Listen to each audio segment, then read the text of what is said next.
Shalom. Puji nama Tuhan bahwa siang hari ini tidak ada sebagaimana kita ada oleh karena kasih anugerah Tuhan. Kalau sampai dengan hari ini Tuhan berikan kekuatan kepada kita, Tuhan berikan kemampuan kepada kita, Tuhan berikan hikmat marifat yang begitu luar biasa atas kehidupan kita. Mari kita pergunakan waktu ini dengan sebaik mungkin, karena kita percaya bahwa Tuhan senantiasa ada dan menyertai kehidupan kita semua. Bapak Ibu Saudara, kita tanggalkan setiap beban di dalam hidup kita. Mari kita datang dalam hadirat Tuhan yang kudus. Kita mau memuji, kita mau menyembah Tuhan, kita mau meninggikan nama Tuhan.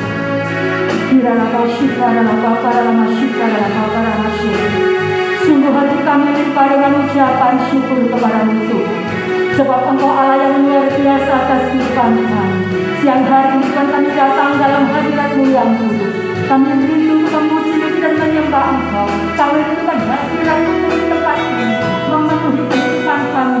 Mari Roh Kudus Engkau yang bekerja, mari Roh Kudus Engkau yang menjamah, mari Roh Kudus Engkau yang mengurapi. Dan kami percaya bahwa Tuhan kemuliaan-Mu boleh turun atas kehidupan kami. Kami serahkan ibadah kami dari awal, pertengahan hingga pada akhirnya. Dan kami percaya kuasa-Mu bekerja sempurna di dalam kehidupan kami. Terima kasih Tuhan, dan mengucap syukur. Di dalam nama Tuhan Yesus Kristus kami yang hidup, kami sudah pernah mengucap syukur.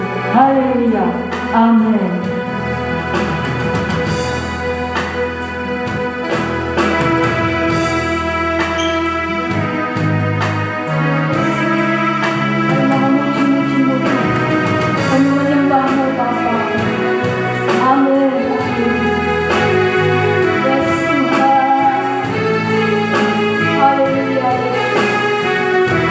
Yesus kami puja.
Kita mau datang dalam hadirat Tuhan yang kudus. Kita bangkit berdiri, kita akan serukan nama Yesus, sebab Dia yang layak untuk kita sembah. Datanglah ke baitnya.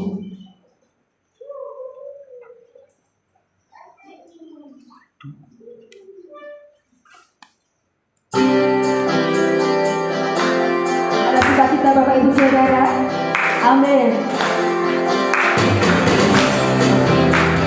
Kita mau datang dalam hadirat Tuhan yang kudus, sebab kita mau bersyukur kepadanya.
Yuk, semuanya kita minta jempolnya di atas ya.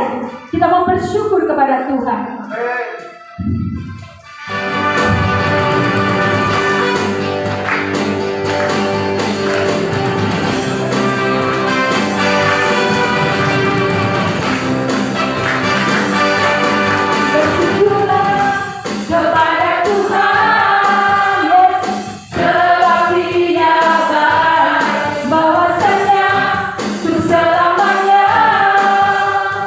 Kasih setianya bersyukur.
terus memuji Tuhan.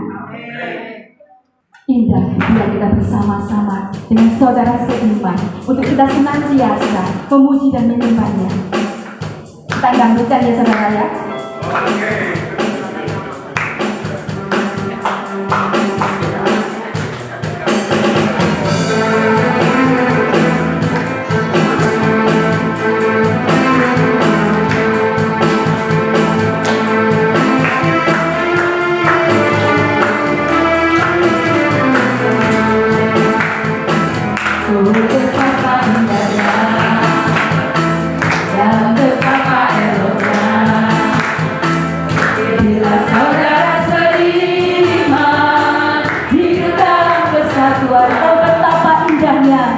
Oh betapa indahnya,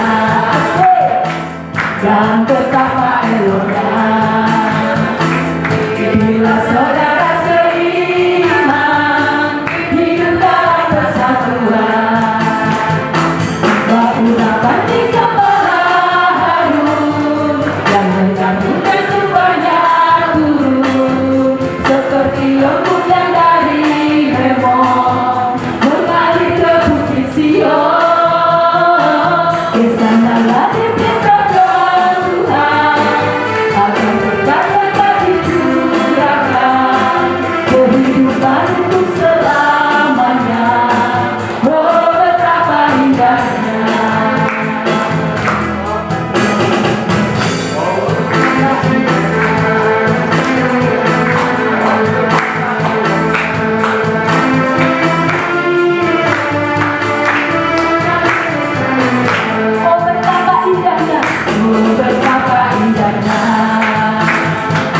Dan betapa eloknya bila saudara seiman hidup dalam kesatuan. Oh betapa indahnya, oh betapa indahnya, dan betapa eloknya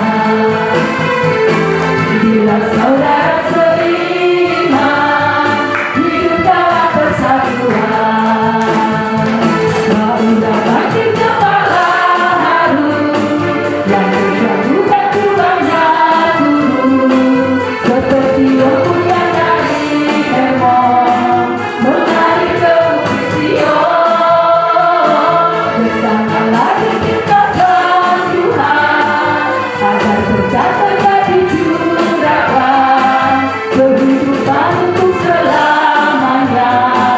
Oh betapa indahnya, oh betapa indahnya, oh betapa indahnya.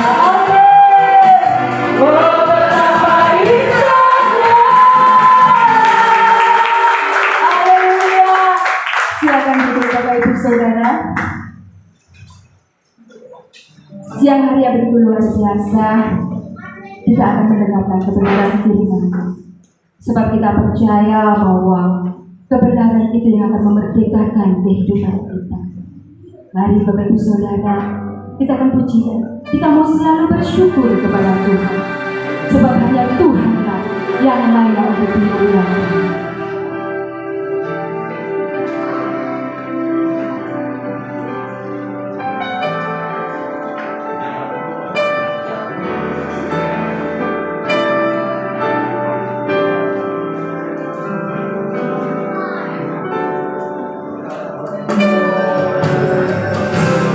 Dengan apapun membalas kasih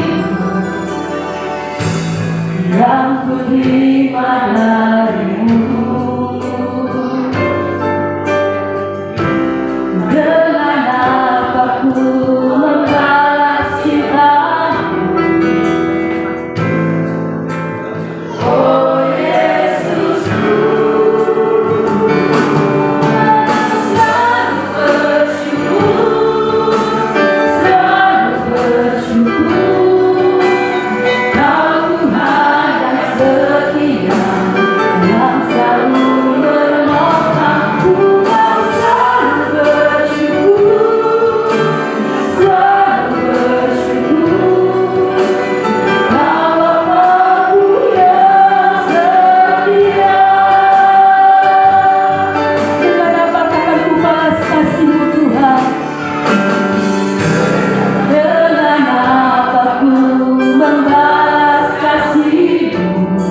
bersyukur buat keluarga kami.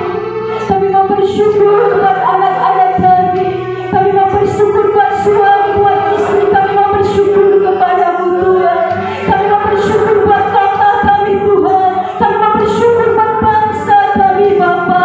Sebab lawat Aku turun atas hidup kami. Kalau keluarga kami dipulihkan, keluarga kami akan menjadi berkat bagi kota kami. Kalau kota kami dipulihkan Tuhan, akan menjadi berkat bagi bangsa kami. Kalau bangsa kami dipulihkan Tuhan, akan menjadi berkat bagi bangsa-bangsa yang lainnya. Oleh sebab itu Tuhan, siang hari ini kami bersyukur kepada-Mu. Kami bersyukur kepada-Mu Tuhan. Kami bersyukur. Saya undang Bapak Ibu kembali berdiri. Kau Tuhan yang setia, yang selalu menopang. Tuhan selalu bersyukur, selalu bersyukur. Kau Bapa-Ku yang setia, bersyukur. Kau selalu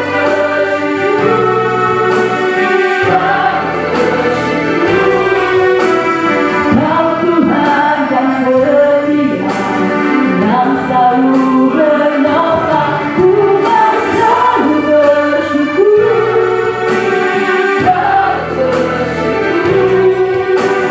Kau Bapa-Ku yang setia, Kau Bapa-Ku yang setia. Kau Bapa kami, Kau Bapa-Ku yang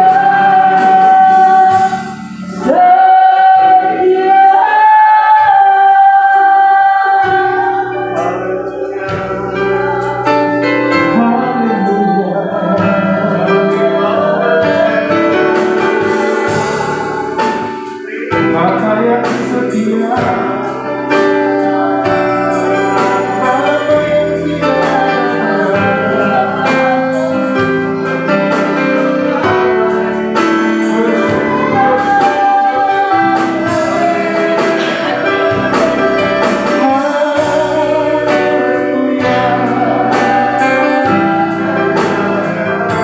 setia, Bapa yang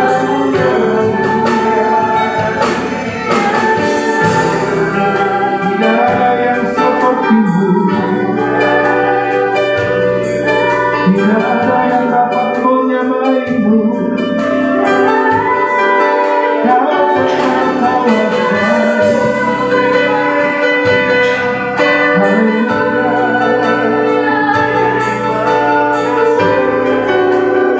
Haleluya,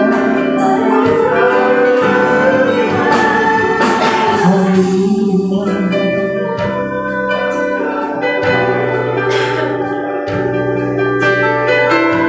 Terima kasih Bapak. Kalau ku hidup bagimu, hatiku tetap menunggu. Dunia tak bisa menjauhkanku dari kasih-Mu. Selama kami hidup ya Bapa, selama ku hidup bagimu. Mataku tetap memandang-Mu. Dunia tak bisa menjauhkanku dari kasih-Mu. Again, katakan kalau ku hidup ya Bapa.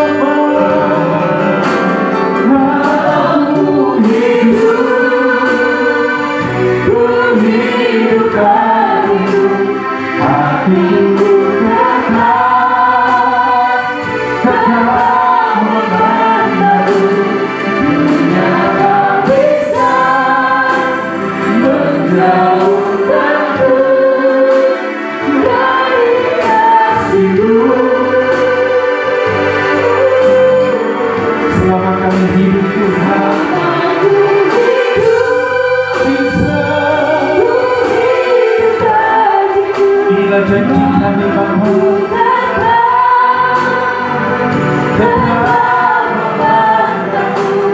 Dunia tak bisa menjauhkanku dari kasih-Mu. Dunia tak bisa menjauhkanku dari kasih-Mu. Terima kasih Bapak, ini janji kami. Hidup kami ingin terus memuliakan Tuhan.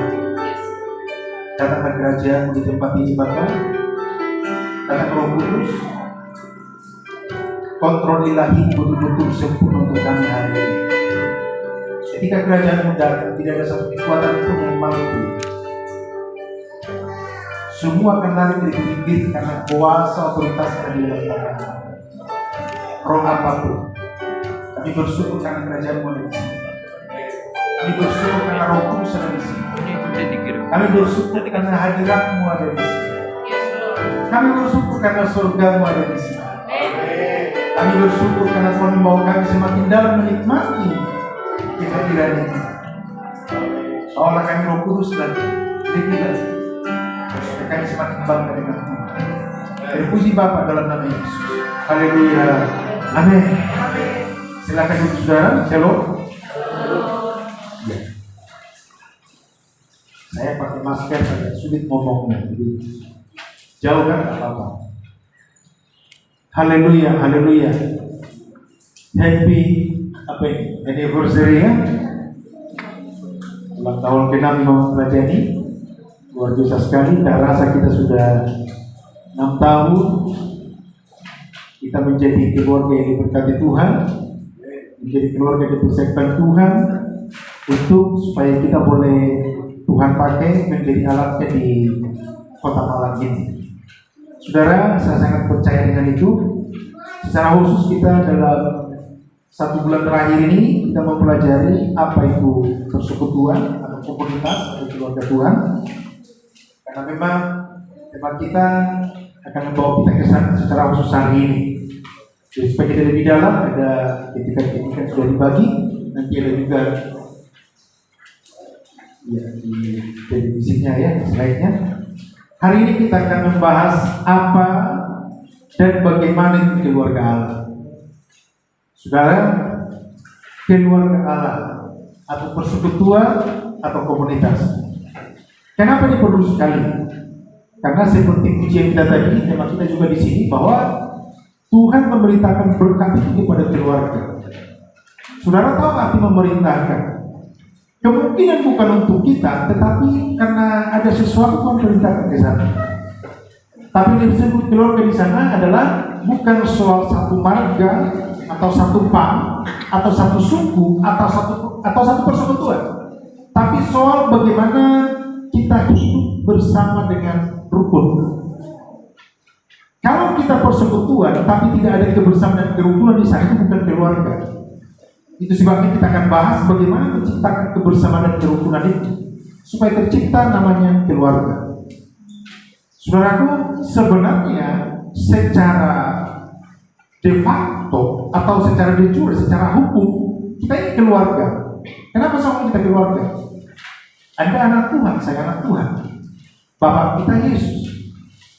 Tetapi secara kenyataannya, secara de facto-nya sulit kita katakan keluarga, karena jangankan saling kenal, yang sudah satu komunitas atau satu gereja pun belum tentu mampu menciptakan yang bernama kerukunan itu sendiri. Itu sebabnya kita harus memiliki hati supaya ini tercipta. Tapi sebelum ke sana saudaraku, saya ingin sedikit membahas Mazmur 133 ini, karena di sana dikatakan Tuhan memerintahkan berkat seperti embun yang dari apa? Hermon turun ke mana? Bukit Sion. Saudara, ada satu gunung di Israel sana, itu persis di atasnya kota Dan, namanya Gunung Hermon. Gunung Hermon itu kalau orang Israel ngomong itu gunung kakek, gunung tua, karena selalu ada Di atasnya itu salju.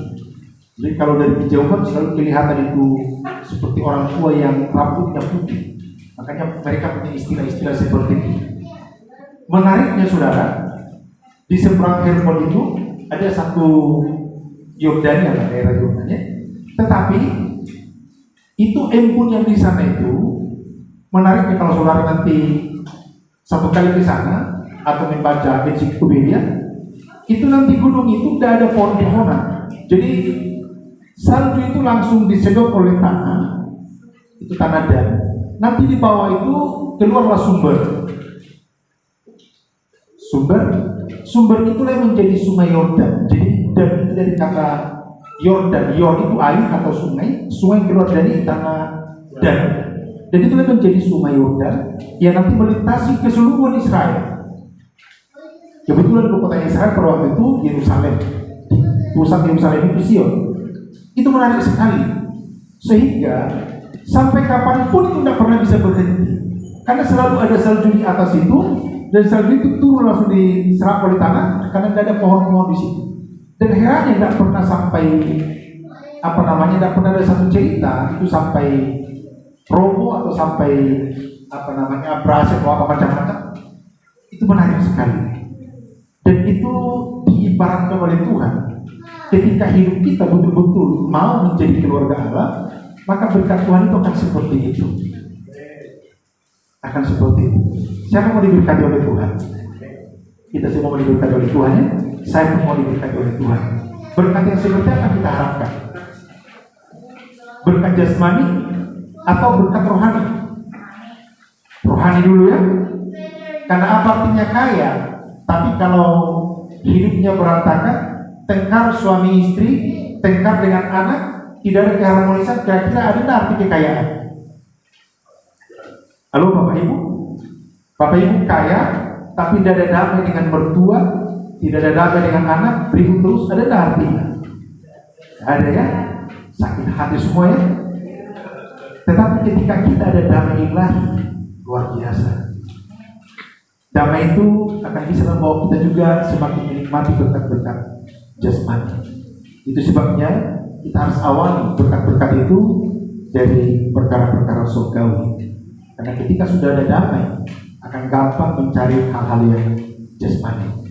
Oke, kita langsung masuk ke poin kita yang sudah dibagikan, apa dan bagaimana itu keluarga Allah. Kita buka 1 Timotius 3 ayat 15 sampai 16. Karena ini ada beberapa ayat, saya minta tolong supaya waktu kita jangan terlalu berlama-lama. Saya bisa minta tolong siapa saja bisa membantu saya membacanya. 1 Timotius 3 ayat 15 dan 16.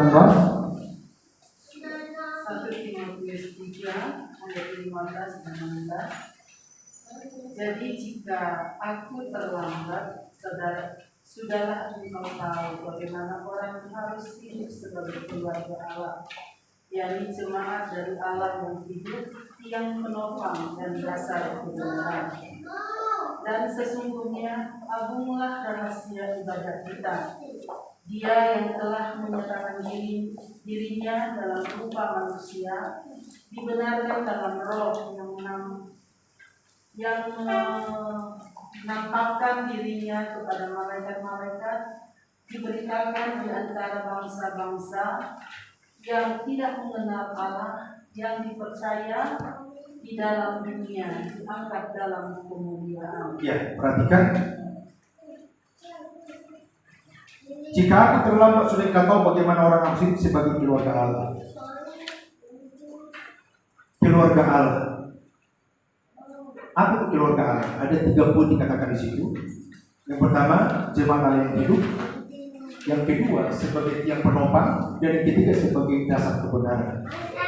Jadi kalau Alkitab membahas keluarga Allah, berarti Alkitab membahas 3 poin ini. Jadi kalau apa itu keluarga Allah? Berarti keluarga Allah itu adalah jemaat Allah yang hidup. Yang kedua, keluarga Allah itu adalah tiang penopang. Dan yang ketiga, keluarga Allah itu adalah dasar kebenaran. Satu persatu kita bahas. Apa itu jemaat Allah yang hidup? Perhatikan Bapak Ibu, saya kasih definisinya di sini. Jemaat Allah yang hidup adalah tempat kediaman Allah yang maha dekat. Jadi jemaat Allah yang hidup adalah tempat kediaman Allah yang merdeka. Kalau Tuhan mau datang, mau berdiri, mau berdiam, mau memerintah, mau berkarya, maka harus ada yang bernama jemaat Allah yang hidup. Ini tempat kediaman Tuhan yang paling dekat dengan kita. Dan berkat-berkat apapun, musisat apapun, itu hanya akan terjadi ketika Allah ada hadir di sana. Itu sebabnya salah satu tugas kita adalah kita harus menciptakan diri kita sebagai tempat kediaman Allah yang paling dekat yang bernama keluarga atau bernama jemaat Allah yang hidup. Ketika Tuhan tidak bisa hadir di sana, berarti itu bukan jemaat yang hidup. Jemaat yang hidup adalah itu menjadi tempat Allah hadir di sana, Allah bertata di sana. Bapak Ibu mau hidup kita menjadi tempat kehadiran Tuhan yang paling dekat? Mau ya? Dan memang itu harus kita ciptakan, tidak bisa tidak. Sekarang bagaimana caranya supaya kita bisa menjadi jemaat Allah yang hidup, menjadi tempat kehadiran Tuhan yang paling dekat, sehingga kita bisa dipakai oleh Tuhan. Saudara, kalau Tuhan tidak hadir dalam gereja, dalam persekutuan, dalam diri kita, mau kita pakai bentuk ibadah apapun, itu hanya sekedar ritual yang tidak ada artinya. Sama dengan agama lain. Tapi ketika kehadiran Tuhan itu ada dalam diri kita, sekalipun bentuk pelayanan kita sederhana, tapi betul-betul Allah hadir, Tuhan nyata, maka kerajaannya akan dahsyat di sana, dan akan ada di sana pemulihan, akan ada di sana kerajaan Tuhan, akan ada di sana berkat-berkat yang luar biasa. Itu sebabnya salah satu tujuan Tuhan untuk hidup kita adalah supaya kita menjadi jemaat Allah yang hidup, supaya kita menjadi tempat kediaman Tuhan, supaya kita menjadi keluarga. Bagaimana caranya? Karena saya ngomong tadi, secara hukum, karena Yesus sudah mati untuk kita, karena Tuhan sudah memperankan kita, kita ini semua adalah anak-anak Allah. Tapi anak-anak Allah yang lagi terpecah, dan Tuhan mau sebagai Bapa kita itu, kita menjadi keluarga yang bisa betul-betul menciptakan jemaat Allah yang hidup, di mana melalui kehadiran kita, Tuhan ada hadir di sana. Coba kita buka dulu satu ayat, Yesaya 15 ayat 7. Coba dibaca. Yesaya 15 ayat 7. Sebab itu segala harta yang mereka tumpuk dan segala yang mereka simpan, Bukan itu. Tuhan berdiam diri di hati yang hancur. Kemarin kita sudah bahas, Yesaya berapa ini?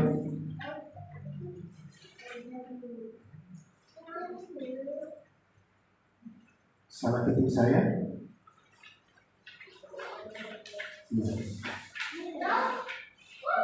Siapa bisa membantu saya?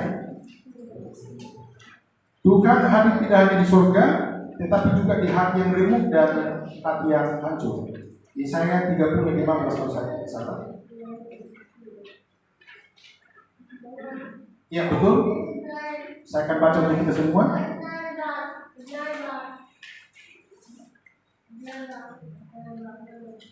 Bukan juga.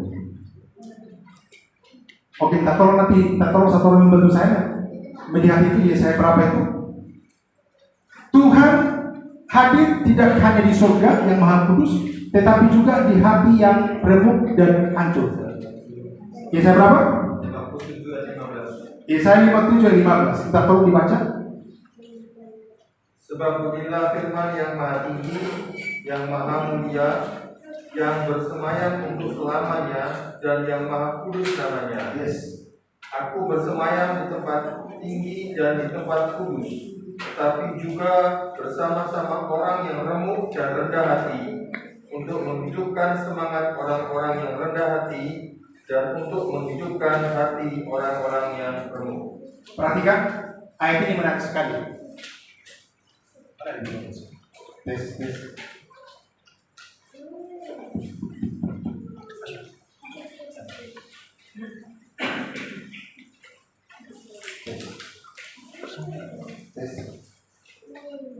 Haleluya.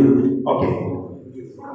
Tuhan, Yahweh, Allah, Adonai, Yesus yang dahsyat, yang menciptakan langit dan bumi, yang berkata jadilah langit, jadi langit. yang berkata jadi cakrawala, yang hanya berkata-kata semua jadi. Perhatikan dikatakan dia itu bertata atau memerintah, bersemayam atau memberikan petunjuk-petunjuk memerintah itu dari surga. Tetapi dikatakan tidak hanya di surga, tetapi juga di hati yang remuk dan hancur. Maksudnya ada dua pengertian supaya kita menjadi tempat kediaman Allah yang Maha Tinggi. Pengertian pertama kata hancur di sana, satu kesadaran bahwa tanpa Tuhan saya tidak bisa berbuat apa-apa. Jika kita masih merasa kita bisa berbuat tanpa Tuhan, maka tidak mungkin kehadiran Tuhan bisa sempurna dalam diri kita. Tapi kalau kita berkata dengan segenap hati dan memang dengan kesadaran yang kuat, tanpa Tuhan saya tidak bisa berbuat apa-apa. Dan kesadaran ini membuat kita kebergantungan penuh dengan Tuhan. Sehingga pagi-pagi kita tidak berani beraktivitas sebelum kita betul-betul memanggil nama Tuhan. Sebelum kita beraktivitas, kita datang kepada Tuhan.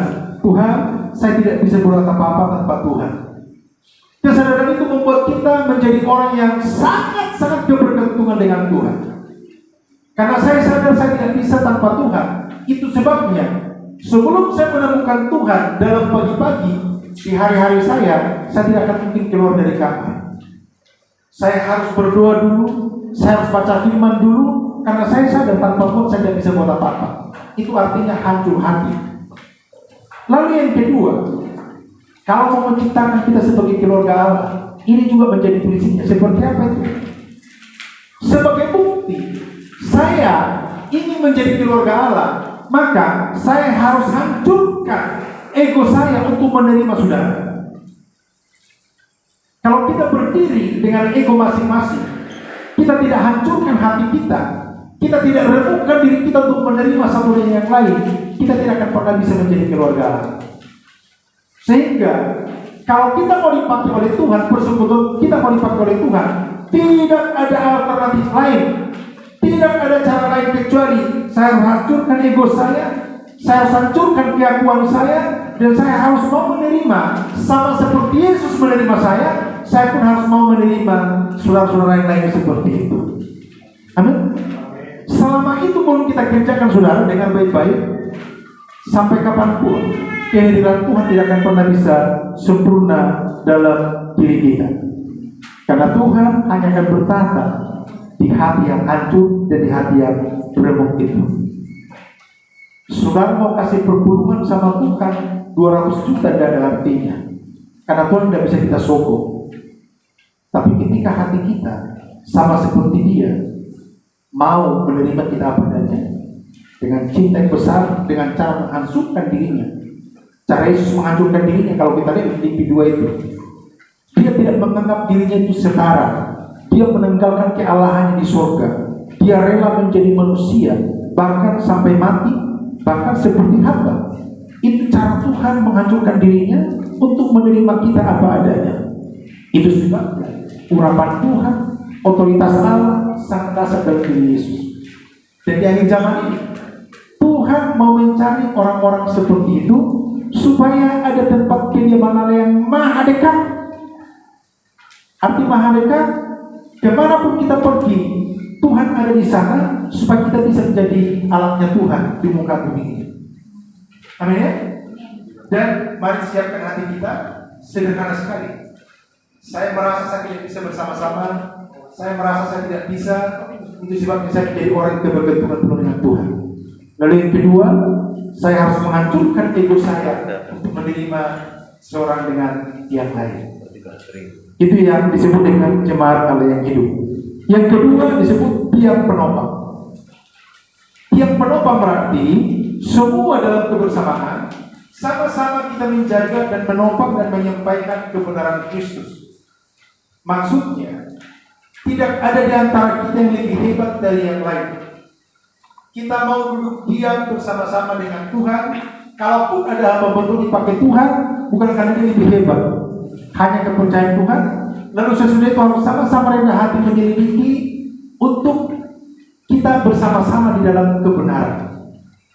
Ketika yang diajarkan tidak cocok, maka yang lain berhak untuk mengatakan saya tidak mengerti atau apa artinya. supaya kita betul-betul terjaga dan saling menopang, supaya jangan lari daripada kebenaran. Kalau kita tidak keluarga, sangat gampang disesatkan. Apa artinya keluarga dimasukkan di sini?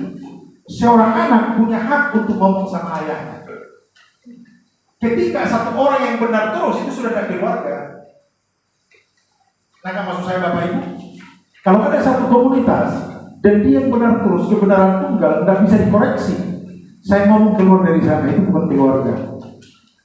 Satu ketika dia menerima sesuatu yang salah, kita akan salah terus.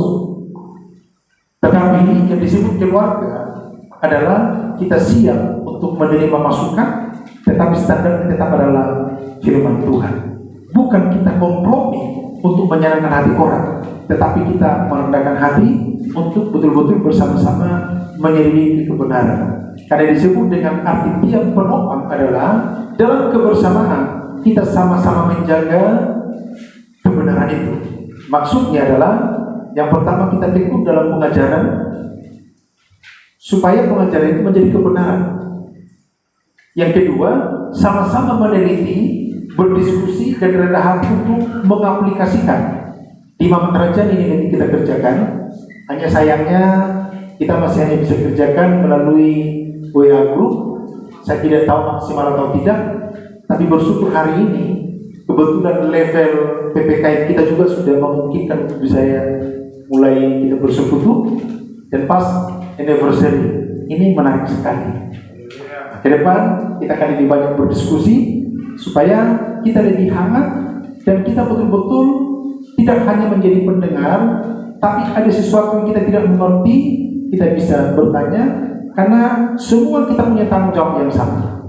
Itu arti daripada yang penopang. Pengertian yang kedua mengenai yang penopang, hamba Tuhan dan pengurus-pengurus itu ibarat payung yang harus mengcover keseluruhan anggota melalui doa-doa, melalui pengajaran, melalui kunjungan, dan melalui hidupnya. Sehingga orang-orang yang lama dan pengurus-pengurus itu menjadi contoh kepada orang-orang yang baru. Jadi orang-orang yang baru mampu melihat Tuhan dalam kehidupan orang-orang yang lama. Itu namanya keluarga. Orang-orang yang lama menjadi teladan, orang-orang yang lama menjadi panutan, pengurus-pengurus dan jadi hamba, termasuk hamba Tuhan. Ketika ini kita kerjakan saudara, ini yang disebut dengan tiang penopang. Kalau mau terjadi pergerakan dalam pelayanan kita, tidak ada alternatif lain, ini yang harus kita kerjakan. Harus kita bangun. Saya harus ngomong sama saudara, kalau bentuk pelayanan kita, bentuk ibadah kita hanya yang biasa-biasa saja, kita akan capek sendiri. Kita mari ciptakan seperti apa yang Tuhan mau. Tuhan mau kita menjadi keluarga, menjadi semangat yang hidup, dan menjadi tiang penopang. Karena hanya di sana Tuhan hadir untuk membantu kita lebih dahsyat lagi. Amin ya. Kita semangat luar biasa. Lalu dikatakan di sana sebagai dasar kebenaran. Apa artinya dasar kebenaran? Dasar kebenaran itu berkaitan sangat dengan ayat di bawahnya, yaitu agunglah rahasia ibadah kita. Bersama-sama katakan, agunglah rahasia ibadah kita. Ibadah kita itu rahasianya agung, saudara. Artinya dahsyat, besar. Jadi ibadah kita itu sebenarnya tidak sekedar kita memuji menyembah, tapi ada sesuatu yang dahsyat di dalamnya. Yang pertama kita selidiki dulu apa itu ibadah. Ibadah itu sebenarnya adalah alat atau cara Tuhan supaya Tuhan bisa bersama-sama dengan umat-umatnya. Makanya ketika Israel dulu di Mesir, Tuhan selalu ngomong supaya mereka harus keluar supaya beribadah. Saya ulangi, beribadah itu adalah alatnya Tuhan supaya Tuhan bisa hadir bersama-sama dengan umatnya. Kenapa? Karena Tuhan ingin memulihkan umatnya, Tuhan ingin berbicara dengan umatnya, Tuhan ingin memberkati umatnya, Tuhan ingin menyembuhkan umatnya, Tuhan ingin melakukan hal-hal yang dasar kepada umatnya. Dan Tuhan melakukan itu di dalam ibadah, di dalam kebersamaan dengan Tuhan. Ibadah yang saya maksudkan tidak sekedar ritual, tidak sekedar ada pujian penyembahan, ada firman, enggak. Tapi ibadah yang dimaksudkan di sana adalah seperti ayat-ayat yang kita bahas ini. Seperti apa itu? Dikatakan bahwa kalau kita baca nanti 1 Timotius itu lebih detail. Coba kita baca ulang 1 Timotius 3 itu. Saya minta tolong dibaca lagi. Siapa yang bisa membacanya? Ayat 15, 1 Timotius 3 ayat 16.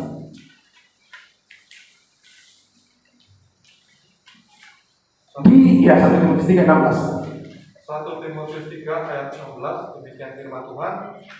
Dan sesungguhnya aku melarang sekali pada kita, Yes.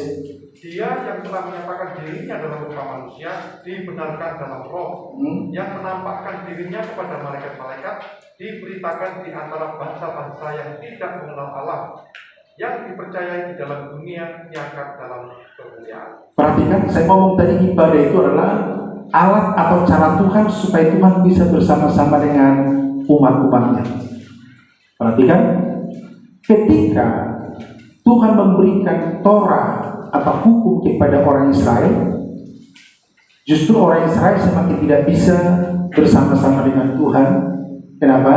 Karena oleh aturan-aturan itu, orang Israel semakin sadar bahwa mereka berdosa, sehingga aturan itu semakin menjauhkan mereka dari Tuhan, karena Tuhan itu kudus. Sementara di sisi lain, umat sangat butuh Tuhan, karena tanpa Tuhan kita gagal, tanpa Tuhan Israel kalah. Dan Tuhan pun sangat ingin memberkati umat-umatnya, tetapi karena umatnya tidak mau bersama-sama dengan Tuhan, maka Tuhan tidak bisa berbuat apa-apa. Itu sebabnya perhatikan, keagungan rahasia ibadah yang pertama adalah Yesus hadir sebagai manusia. Apa artinya? Artinya Allah sendiri datang kepada umatnya supaya Yesus itu bisa bersama-sama, live together, hidup bersama-sama. Dan itu sebabnya ketika Yesus ada di muka bumi, orang-orang yang dekat dengan dia tidak ada masalah. Kenapa tidak ada masalah? Karena Yesus yang datang bersama-sama dengan mereka. Ketika Petrus butuh uang untuk bayar pajak, Petrus hanya pergi mancing, lalu dia dapat ikan, dan di mulut ikan itu dia dapat uang. Ketika mertua Petrus sakit, Yesus datang, hanya dipegang kepalanya satu. Ketika 5.000 orang butuh makan, Yesus memberkati 5 roti 2 ikan bisa dimakan oleh 5.000 orang, dan sisa 12 bakul. Murid-muridnya dikasih 1 orang 1 bakul. Apalagi tidak ada yang suka ketika Yesus dan murid-muridnya berlayar lalu datang angin badai. Yesus cuma berdiri, Yesus cuma ngomong, tenanglah, tenang semua. Artinya apa? Ketika Yesus ada bersama-sama dengan umatnya, umatnya ada di dalam fase tenang, ada di dalam kenyamanan yang luar biasa, ada di dalam kemenangan yang gilang gemilang. Dan itulah tujuan ibadah. Karena ketika dalam beribadah Tuhan hadir, maka semua akan mendapatkan kasih karunia Tuhan, semua akan mendapatkan berkat-berkat ilahi. Dan kita sangat membutuhkan itu. Yang pertama, kehadiran atau keagungan atau rahasia ibadah orang Yesus sendiri hadir. Lalu yang kedua adalah, ini menarik perhatikan, karena Yesus secara fisikal sudah tidak ada lagi di muka bumi ini, dan Tuhan mau keagungan rahasia ibadah tetap kita nikmati, maka yang harus kita kerjakan adalah saya harus mampu melihat ada Yesus dalam diri saudara. Saudara harus mampu melihat ada Yesus dalam diri saya. Itulah keagungan rahasia ibadah kita. Ketika kita tidak mampu melihat ada Yesus dalam diri saudara yang lain, maka kita tidak akan pernah melihat keagungan rahasia ibadah itu. Itu sebabnya kalau kita mau datang persekutuan, kita harus ngomong, saya mau melihat Yesus dalam diri Ganda, saya mau melihat Yesus dalam diri Bu ini, saya mau melihat Yesus dalam diri Bu V, dan sebaliknya. Yesus itu menyatakan sesuatu kepada Pak Herman, Yesus itu menyatakan sesuatu kepada Bu Memi, dan saya butuh itu. Sehingga dalam ibadah Pak Herman harus menyatakan seperti apa Yesus yang dinikmati, dan lain sebagainya. Lalu kita saling memperhatikan itu, saling menemukan itu. Ketika ini bisa kita bangun, saudara, itu yang bernama keluarga kerajaan Allah. Itu disebut dengan dalam rupa manusia. Jadi Yesus itu menyatakan diri dalam rupa manusia. Hari ini di hadapan saya ada sekitar 60 orang Kristus. Kristusnya satu, tapi ada Kristus dalam diri bumi, dalam CVT. Saya lihat ada Kristus dalam diri siapa namanya? Ferdi, Kobagio, ada Yesus. Dan saya putus Yesus dalam diri mereka. Dan mereka juga putus dalam diri saya. Sehingga pada akhirnya kita saling membutuhkan. Ketika kita mampu membangun ini, saudara, ini yang disebut dengan keluarga. Ini disebut dengan agung rahasia ibadah kita. Tapi kalau di dalam ibadah itu masih ada gosip, masih ada aduh, ketemu lagi dengan si A, aduh, ketemu lagi dengan si B. Perhatikan saudara, sehebat-hebatnya rohanimu, kamu tidak akan pernah bisa dipakai oleh Tuhan dengan sempurna. Tapi ketika kita membangun bahwa dalam diri si A ada Kristus, dalam diri si B ada Kristus, dan kita saling melihat. Sehingga saya menerima yang lain bukan karena dia kaya, bukan karena dia lebih hebat, tapi saya menerima yang lain karena memang mata saya mampu melihat. Ada Kristus dalam diri, ada Kristus dalam diri, ada Kristus dalam diri. Kristus yang hebat itulah yang kita lihat dalam diri seseorang. Barulah kita mampu melihat agunglah rahasia ibadah kita. Ini luar biasa saudara. Dan ibadah seperti inilah yang mampu membawa pergerakan ilahi. Karena tidak ada yang merasa lebih hebat, tapi semua saling menghargai karena memang ada Kristus dalam hidup. Saudara, apa itu kebenaran? Kebenaran adalah persesuaian informasi dengan fakta. Kalau saya katakan, buat tadi kami kena macet, tapi faktanya ternyata jalan lengang itu bukan kebenaran. Tapi kalau saya mau informasinya, aduh tadi kami macet, tapi yang faktanya jalan penuh. Informasi yang fakta sama itu namanya kebenaran. Dia penumpang kebenaran, maksudnya apa? Apa yang saya sampaikan dengan informasi fakta hidup saya di sana. Kalau saya ngomong agung rahasia ibadah, tapi saya sendiri tidak bisa menerima yang lain, itu bukan kebenaran. Tapi bagaimana caranya saya harus menerima yang lain? Tapi ada perbedaan. Itu kita bahas poin pertama tadi, Yesaya 57 itu, ayat 15 tadi. Kita harus menghancurkan ego kita. Kita harus menghancurkan keakuan kita. Kita harus menghancurkan kesombongan kita sama seperti Kristus. Dia ngomong dalam Filipi pasal 2, dia menanggalkan kealahannya. Dia rela menjadi manusia, menjadi hamba supaya kita selamat. Tuhan mencari orang-orang seperti ini, saudara. Saudara mau dipakai Tuhan? Saudara mau diberkati Tuhan? Maka tidak ada cara lain kecuali kita memberi diri menjadi tubuh Kristus atau komunitas atau kerajaan Allah atau keluarga Allah. Caranya seperti itu. Lalu selanjutnya, bagaimana untuk mengerjakannya? Kita buka Yohanes 13 ayat 34. Tolong baca lagi nih, siapa yang bisa membantu? Yohanes 13 ayat 34.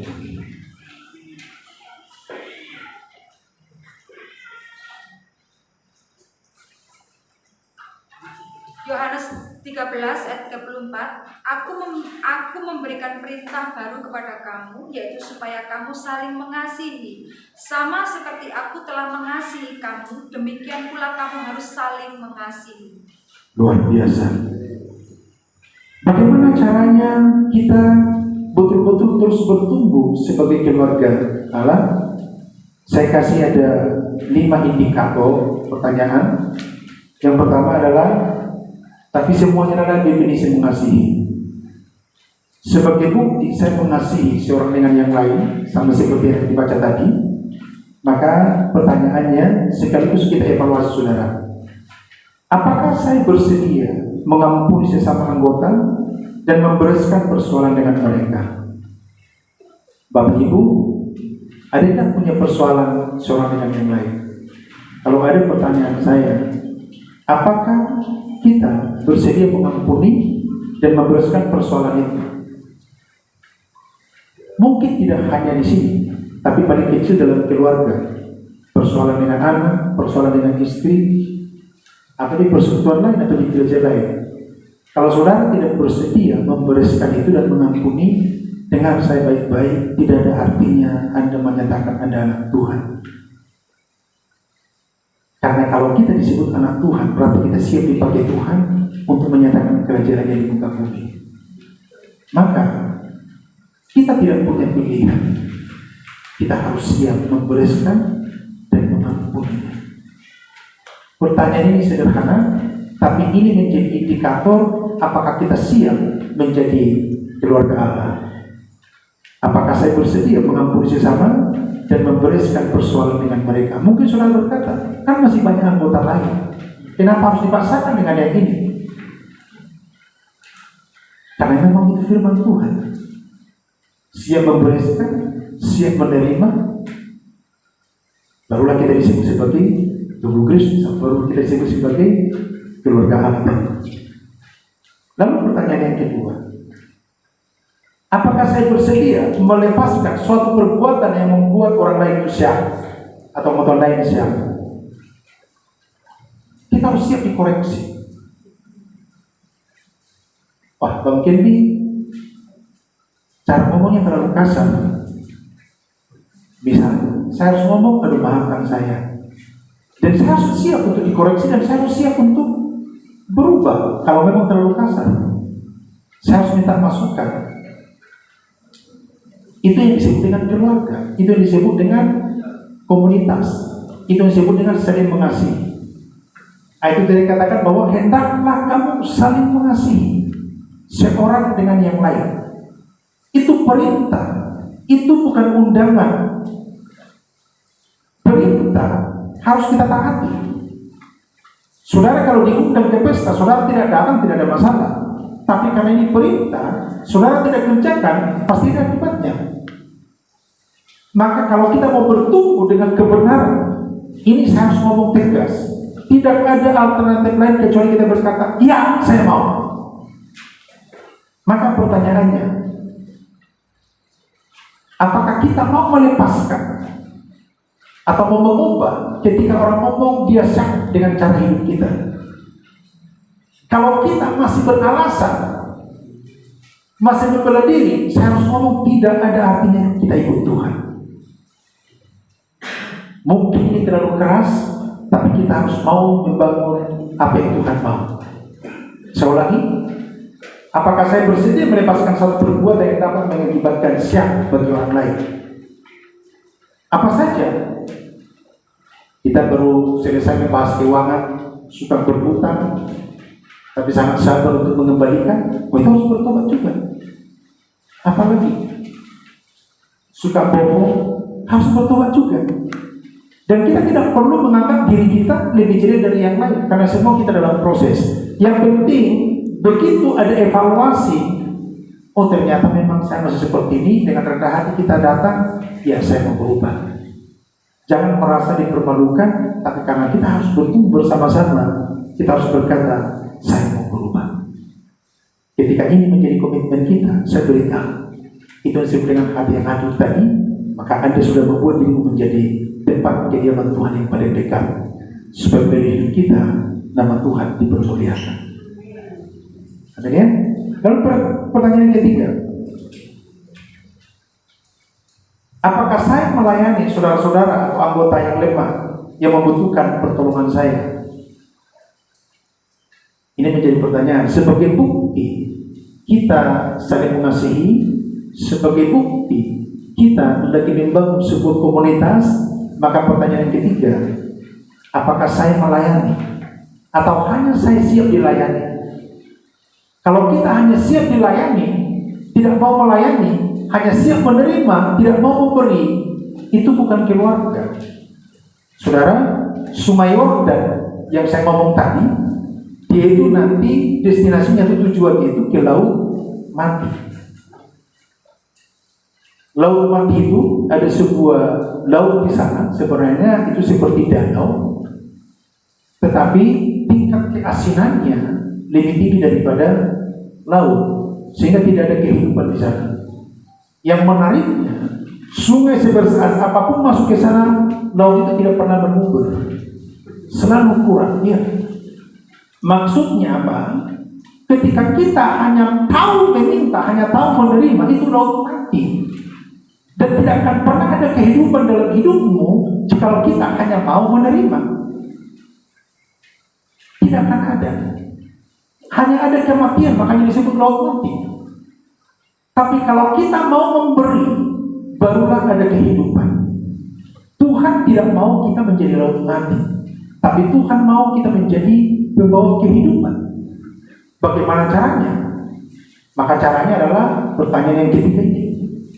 Apakah saya mau melayani? Saya bersyukur ya Pak Rajani, hari Jumat kita ada berbagi kasih dengan Panti Asuhan Elim. Saya berharap ini kita tetap optimalkan. Kalau bisa minimal sekali setahun, kalau bisa lebih. Bukan soal jumlah. Saudara membantu 10.000 pun sudah sangat bermanfaat. Tapi kalau saudara tidak pernah mau membantu dengan baik-baik, kami akan tetap layani, tapi harus saya ngomong, Anda adalah laut mati. Kalau Anda laut mati, sebenarnya sama saja Anda tidak ada artinya hidup. Ini keras, tetapi saya ngomong, kalau kita tidak bisa membawa kehidupan, untuk apa kita hidup? Hidup berarti membawa kehidupan. Jangan menjadi laut mati. Bukan soal jumlah, ini soal hati, soal mau. Kalau soal jumlah saudara, butuh 5.000 orang makan. Tapi Yesus bertanya, siapa yang punya apa? Lalu ada anak sekolah minggu atau anak kecil, dia hanya memiliki 5 roti dan 2 ekor ikan. Kira-kira 5 roti dengan 2 ekor ikan cukup enggak untuk 5.000 orang? Tidak cukup. Tapi ini bukan soal jumlah, soal mau melayani. Saya hanya punya ini. Tuhan ngomong, yang saya perlukan lebih sedikit dari situ juga bisa. Karena Tuhan musisatnya adalah melipat gandakan. Bukan soal jumlah. 10.000 pun, 5.000 pun ada. Kalau memang itu yang ada, Tuhan pasti lipat gandakan. Dan saya berdoa saudara-saudara yang sudah terlibat dalam pelayanan di Panti Asuhan kemarin, dalam nama Yesus Tuhan lipat gandakan apa yang sudah saudara berikan itu. Oh iya, yang penting hati mau melayani. Dan melayani tidak hanya karena uang. Saya tidak punya uang, tapi saya punya tenaga, maka saya datang memberikan tenaga itu. Saya tidak punya uang, tapi saya punya ide, saya datang memberikan ide itu. Yang penting kata melayani, hidup kita siapkan untuk menjadi berkat bagi orang lain, bagi yang lemah. Ketika kita sudah punya prinsip seperti ini, maka kita akan bergerak dengan pergerakan ilahi. Karena kita harus menjadi berkat. Salah satu filosofi kita, born to bless, lahir untuk menjadi berkat. Amin ya? Luar biasa sekali. Yang keempat, apakah saya menyebarkan gosip di antara anggota komunitas atau persekutuan? Gosip adalah pembicaraan mengenai seseorang, dan ini awal perpecahan. Kalau saudara suka menceritakan si A dengan si B dengan baik-baik, sebenarnya Anda lagi bergosip. Dan ketika Anda tidak ada di sana, yang Anda bicarakan itu, misalnya saya datang ke Uganda, contoh saja, lalu kami bicarakan mengenai si A. Nanti kalau saya tidak ada, saya akan dibicarakan juga sama mereka. Dan kalau sudah ada gosip di persekutuan, berhenti di persekutuan, bubarin aja. Karena tidak akan jadi apa-apa, akan menjadi perpecahan, akan menjadi perguncingan, akan menjadi tempat setan, bukan tempat Tuhan yang Maha Dekat. Itu sebabnya saya kasih pertanyaan di sini. Apakah saya menyebarkan gosip? Lalu kalau kita lihat orang yang salah, bagaimana caranya? Jangan pernah ceritakan kesalahan orang itu kepada yang lain. Makanya kita berkata, kasih banyak menutupi pelanggaran. Sebagai bukti saya mengasihi orang lain, saya harus tutupi pelanggarannya. Bukankah saya kompromi? Tidak. Yang harus kita kerjakan adalah menegur dia secara pribadi, menasihati dia secara pribadi. Lalu, kalau kita tidak berani, ada hamba Tuhan di situ. Kalau dia hamba Tuhan silakan bercerita, tapi hamba Tuhan yang punya kantong rahasia, bukan hamba Tuhan yang bocor mulut. Kalau hamba Tuhan bocor mulut jadi gosip, berhenti juga. Berhenti juga. Supaya kita sehat, tidak boleh ada gosip. Kalau ada di antara kita yang suka menceritakan yang lain kepada yang lain, hari ini saya mohon berhenti. Kita ngomong, Tuhan ampuni saya mau Tuhan pakai untuk lebih besar lagi. Dan gosip itu adalah cara iblis untuk menghancurkan persekutuan, komunitas atau apapun namanya. Pasti ada perpecahan di dalamnya ketika sudah ada gosip, tidak bisa dihindari. Tapi kalau kita digosipkan, bagaimana caranya kalau saya digosipkan?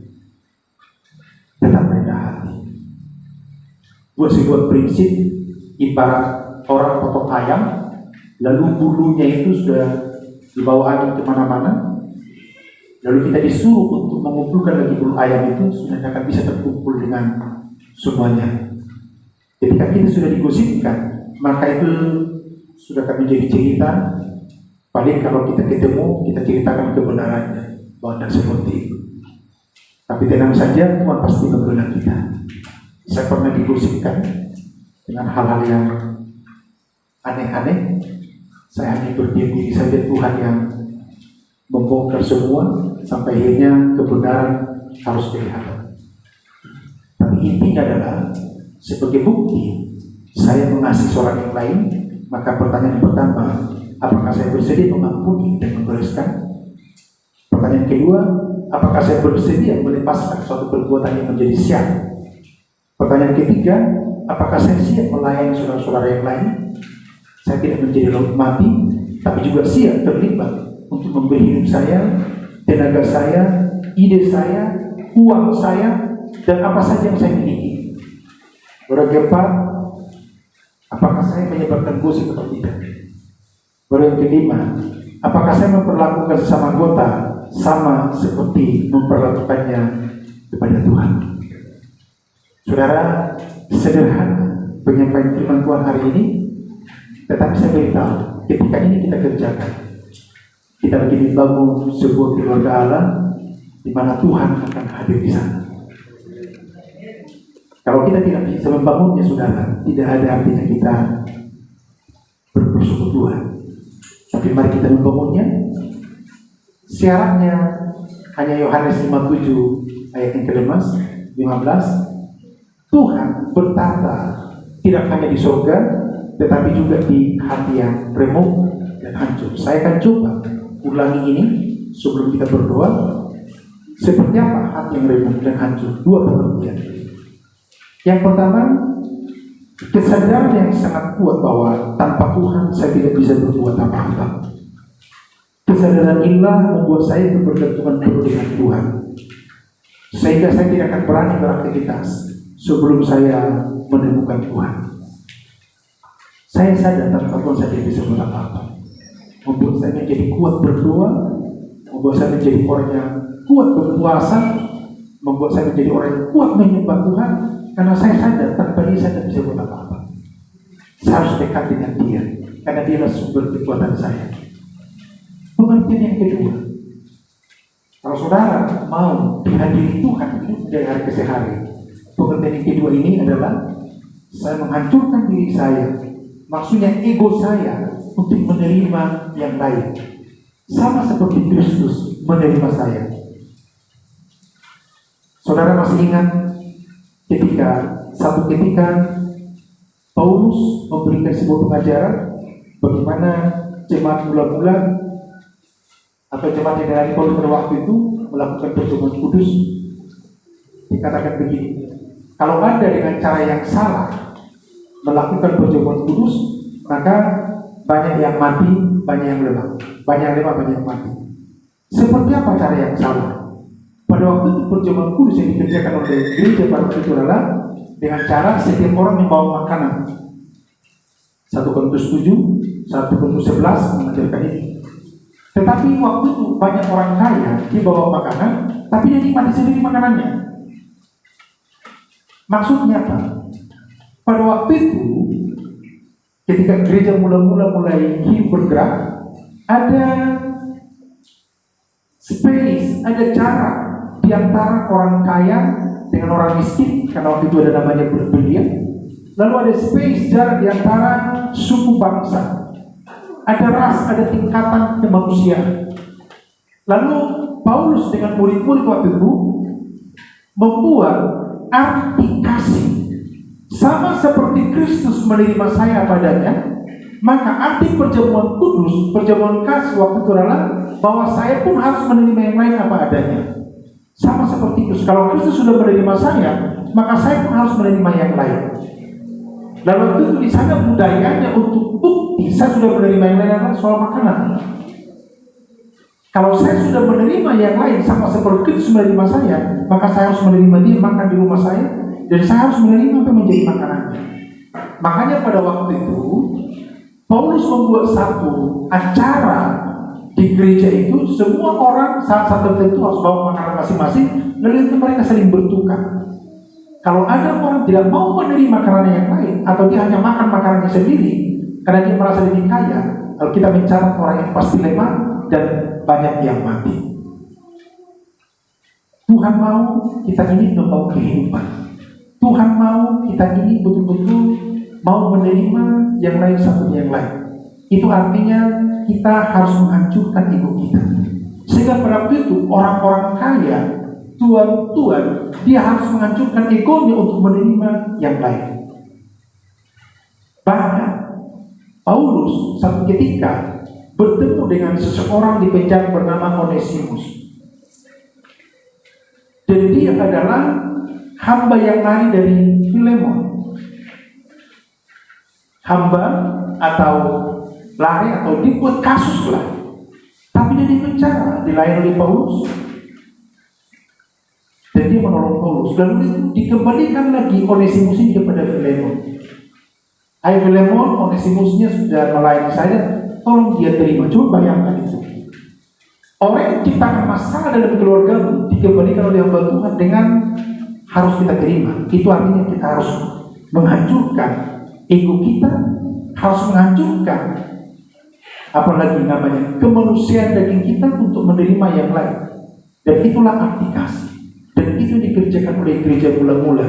Dan itu sebabnya gereja mula-mula mereka hanya bernyanyi, sekitarnya penuh dengan ketakutan, kehadiran Tuhan luar biasa, karena ada kasih mesra yang luar biasa di dalamnya. Dan Tuhan mau itu harus dikembalikan pada hidup zaman ini. Tidak sekedar ritual. Bagaimana caranya? Kita harus siap. Amin Bapak Ibu. Kita makin berdiri. Kita katakan, saya mau menjadi alat Tuhan. Saya mau menjadi rumah rohani Bapak. Saya mau menjadi keluarga. Saya mau menjadi tubuh Kristus. Saya mau menjadi milikmu Tuhan. Haleluya. Ajar kami Bapak rendah hati. Ajar kami Tuhan seperti Engkau mengasihi, menerima suami yang lain, membangun keluarga.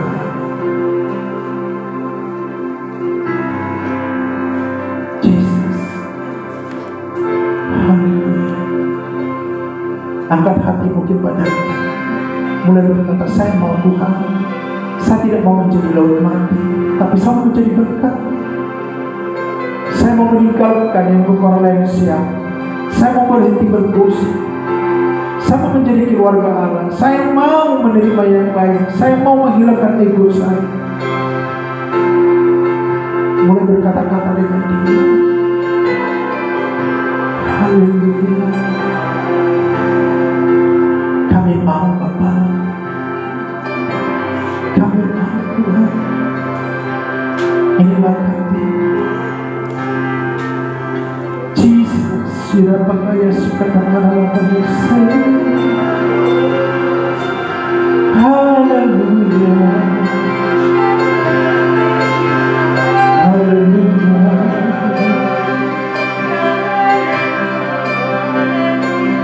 Kami butuh kasih-Mu. Kami butuh kasih-Mu. Mengalir, mengalir.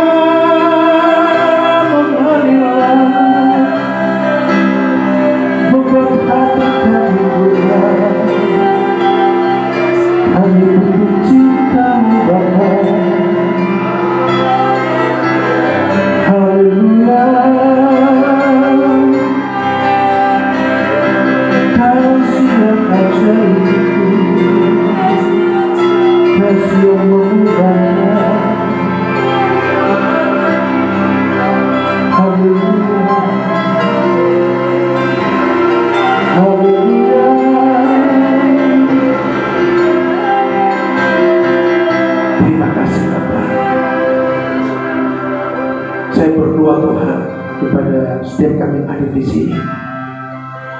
Tanganmu terulur. Cinta itu memberikan kepada setiap kami. Hati ini kau bataskan kepada setiap kami. Kami mau melangkah bersama dengan Tuhan.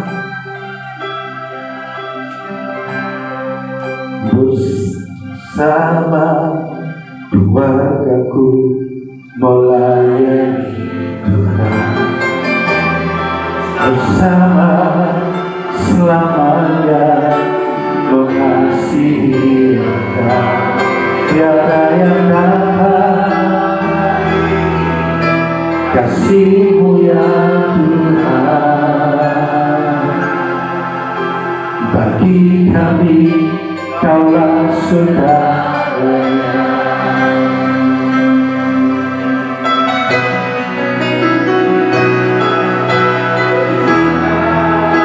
Keluargaku melayani Tuhan. Kau dapat keluargaku selamanya. Tiada yang dapat melebihi kasih-Mu ya Tuhan. Bagi kami Kaulah segalanya. Gelombang badai telah menghalang, namun kuasa Tuhan bukan kami.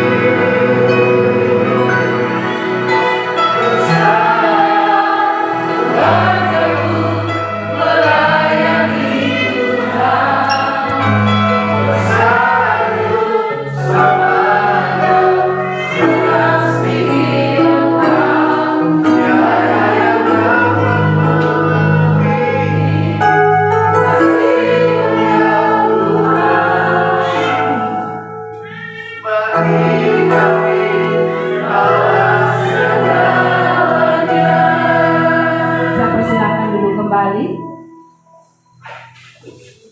Firman Tuhan telah disampaikan dan biarlah apa yang telah kita dengar dapat kita lakukan di dalam kehidupan kita hari lepas hari.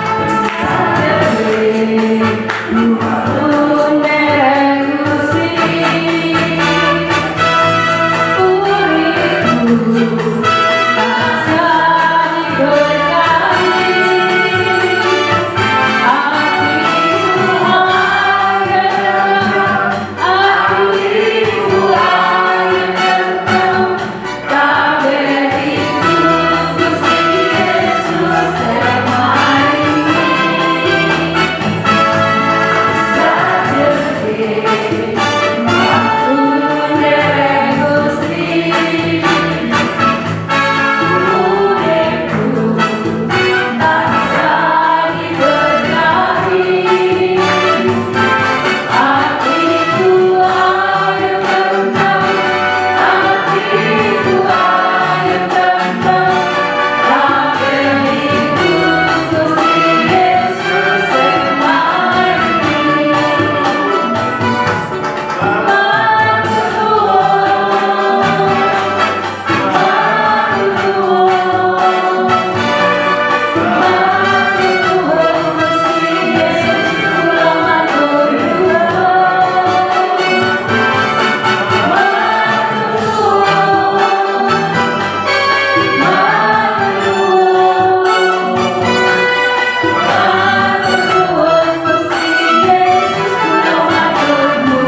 Terima kasih adik-adik yang cantik dan cakep.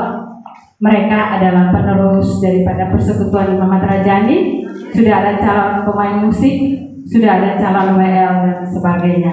Mari Bapak Ibu yang mempunyai putra-putri untuk terus mendukung mereka mengikuti kegiatan Pelrad dan Pelna. Bapak Ibu yang dikasihi oleh Tuhan, tiba saatnya kita akan masuk di dalam acara kita hari ini, yaitu anniversary. Dan sebelum pemotongan tumpeng, saya mempersilahkan Bapak Wakil Ketua dalam hal ini Pak Rudi untuk memberikan sepatah dua patah kata.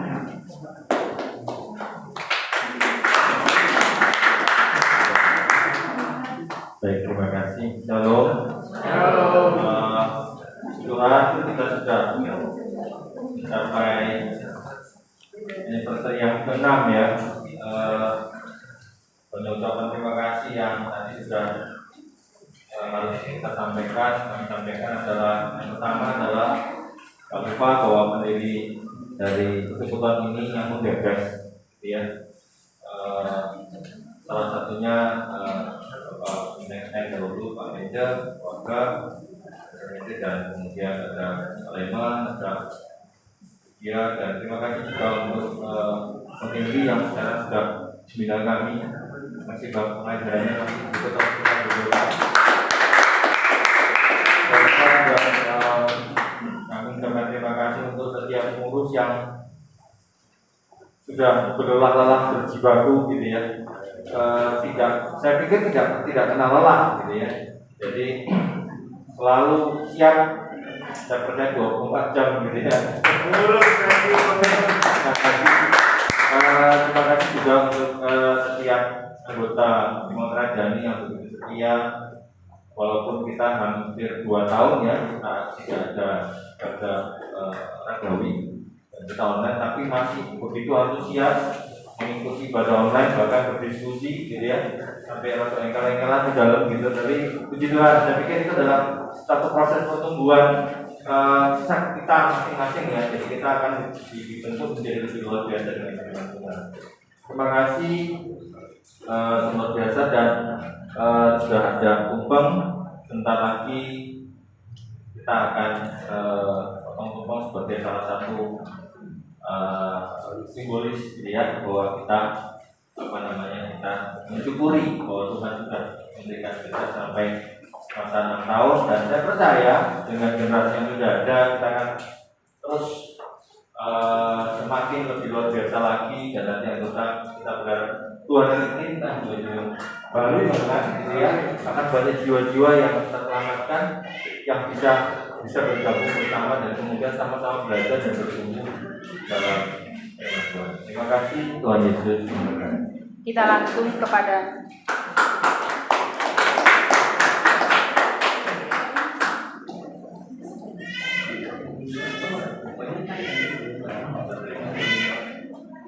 langsung kepada acara pemotongan tumpeng. Pak Rudi tidak usah kembali ke tempat, tetap berdiri di tempat. Yang pertama saya mengundang Bapak pembina kita, yaitu Bang Gembi, untuk ke depan menerima pemotongan tumpeng pertama sebagai ucapan terima kasih kami semua, pengurus dan anggota, kepada Bapak Gembi yang telah membina kami selama ini. Persiapan untuk Bapak Ketua dalam hal ini Pak Herman ke depan untuk menerima tumpeng berikutnya. Yang berikut pembina daripada program dalam hal ini Pak Ganda, kami persilakan. Yang berikut pembina daripada Pernak dalam hal ini Ibu Titis, kami persilakan ke depan. Silakan langsung berjejer ke depan, biar kalau difoto cantik. Ini Pak Ken di sebelah sini, Pak Herman, Pak Ganda, dan Ibu Titis.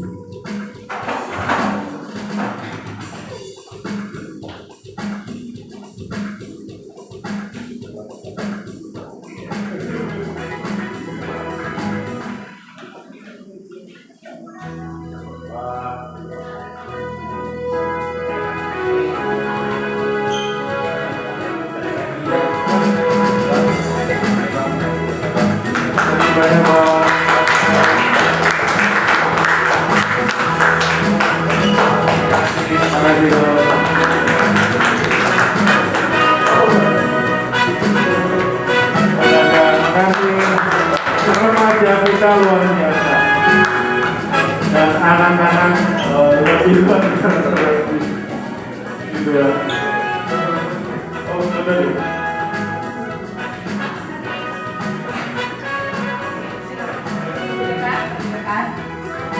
Oke.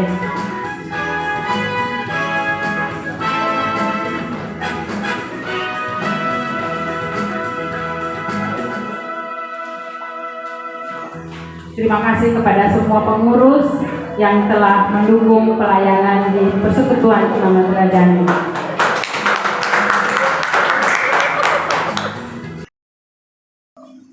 Mengucapkan terima kasih kepada Pak Kendi, Bu Wiwi, dan semuanya. Tuhan memberkati dengan limpah atas pelayanannya pada hari ini, dan terima kasih buat semua keluarga Imam Madrajani yang sudah hadir. Kita akan masuk dalam doa syafaan. Saudara yang terkasih, mari kita bangkit berdiri, kita satukan hati kita untuk doa syafaat pada siang hari ini. Segala puji syukur hanya kami panjatkan kepadamu Bapa, Pencipta langit dan bumi. Terima kasih Bapa pada siang hari ini. Kami boleh berkumpul di sini Tuhan untuk merayakan anniversary Imam Madrajani yang ke-6. Itu semua karena kebaikan Tuhan. Terima kasih Yesus. Terima kasih Bapa. Kami tetap mengandalkan Engkau Tuhan dalam setiap perjalanan persekutuan ini. Kami tidak mau berhenti Tuhan hanya di 6 tahun. Tapi kami mau seterusnya Tuhan. Kami mau bertumbuh. Kami mau berkembang Tuhan. Hanya mengandalkan Engkau saja. Terima kasih Bapa. Terima kasih Yesus. Hari ini Kau sudah memuaskan kami Tuhan dengan kebenaran firman-Mu yang sudah dibawakan oleh Bapak Kendi Tuhan. Engkau berkati keluarganya, berkati pelayanannya Tuhan. Semakin heran lagi, Engkau berikan kesehatan yang berlimpah bagi Bang Kendi Tuhan. Terima kasih yang kebaikan-Mu Bapa yang boleh mereka rasakan sampai saat ini. Terima kasih untuk kami semua Tuhan, anggota Imam Madrajani. Biarlah Engkau Allah yang tetap berkarya dalam setiap kehidupan keluarga kami Tuhan, hari demi hari. Karena kami tahu Engkaulah penopang kami, Engkaulah yang menyediakan bagi kami, Engkaulah Allah dan Juru Selamat kami. Terima kasih, ajar kami tetap berharap hanya kepada-Mu saja. Bapak, kami juga menyerahkan bangsa dan negara kami Tuhan. Kami menyerahkan pemerintahan Indonesia. Kami menyerahkan Bapak Joko Widodo. Biarlah Tuhan setiap keputusan yang Dia boleh ambil Tuhan yang terbaik untuk bangsa dan negara kami. Biarlah Tuhan dia takut akan Engkau Bapa. Hikmat dari ilahi Tuhan turun atasnya. Biarlah Tuhan negara kami boleh Tuhan segera Tuhan lepas dari pandemi ini Bapa. Dan kami kembali boleh beraktivitas seperti biasa. Terima kasih Yesus, terima kasih Bapa.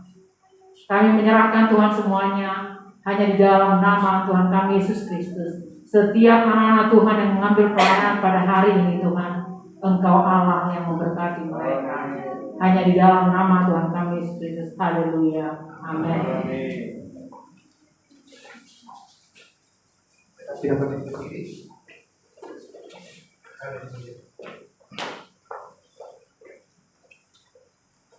Terima kasih semua Tuhan itu sampai selesainya ibadah ini. Kami bersyukur sekali lagi Tuhan, tangan-Mu bukanlah untuk memberkati setiap kami. Berkati saudaraku, diberkatilah Engkau di dalam nama Yesus. Wajah yang penuh cinta kasih Tuhan kepada-Mu, dan tangan yang berulur kepada memberkati Engkau ketika Engkau keluar, memberkati semua yang Engkau kerjakan. Kekuatan dari surga terimalah hari ini, dan kerajaannya menginvasi hidup, menginvasi pekerjaan, menginvasi semua yang Engkau kerjakan, sehingga apa yang Engkau kerjakan akan berhasil karena Yesus sudah bersama-sama dengan kita. Dan kita terimalah itu dengan damai sejahtera Allah. Penyertaan Yesus Kristus dan persekutuan yang terus bersama-sama dengan kita di dalam nama Tuhan Yesus Kristus. Haleluya. Amin.